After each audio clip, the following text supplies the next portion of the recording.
సన్నగా అయిపోయాను.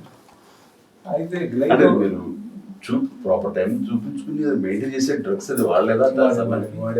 వాడాను. తర్వాత దాన్ని కరెక్ట్గా మెయింటైన్ చేశాను. ఎక్సర్సైజ్ అంతా.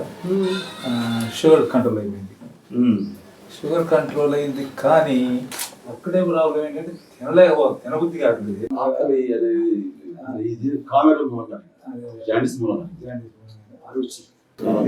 ఎండోస్కోప్ ఇది ఎండోస్కోప్ ఎన్ని రోజుల క్రితం ఉన్నారు?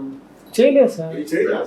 నాగేశ్వర గారు ప్రజల క్రితం నాకు తెలిసిన వాళ్ళకి ఎండోస్కోప్ చేస్తే వాళ్ళకి తెలీదు, అంత సునాయాసంగా చేస్తున్నారు. తెలియదు అయిపోయిందా అని అంటాము.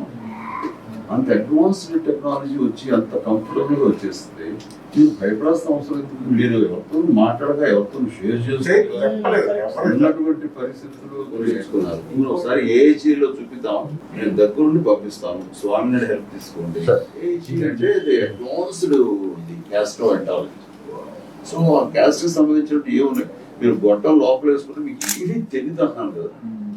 తెలియదు అసలు, తెలియదు. అండ్ ఎండోస్కోపిక్ కానీ కొలనోస్కోపిక్ కానీ ఇవన్నీ అసలు ఏమీ తెలియనటువంటి పరిస్థితి. అలాగే మీకు సిటీ స్కాన్ కానీ ఎంఆర్ఐ కానీ మీకు అసలు ఏమి తెలియకుండా చక్కగా చిన్న సెడేషన్ ఇస్తారు, ఒక చిన్న బ్రిక్ అంతే. మీకు చాలా హాయిగా వస్తారు. అలా భయపడి మాత్రం మీరు పేషెంట్ మీద తీసుకోవాలి, నెగ్లెక్ట్ చేయద్దు. ప్రాబ్లం ఏంటి అనేది ఒకసారి మనం హాస్పిటల్కి వెళ్ళాం. నేను 2-3 రోజుల్లో నేను వచ్చేస్తాను. మీరు నిర్లక్ష్యంగా కానీ పర్వాలేదని కానీ అలాగ మొండితనంతో కానీ ఉండకపోతే ఇప్పటికి మళ్ళీ మిమ్మల్ని అన్నిటిగా ఉంటుంది. 6 months నుంచి ఇవ్వాలి సార్. మీరు వచ్చినప్పటి నుంచి నాకు పని లేదు, మీరు ఎవరికి చెప్పొద్దు, ఏమీ చెప్పొద్దు. మనిషి కూడా కావాలి కదండి. చూసి ఏంటో నన్ను చూసి మీరు వచ్చారని చెప్పేసి చూసారు వాళ్ళు ఏంటి మాట్లాడతారు మీ మేధ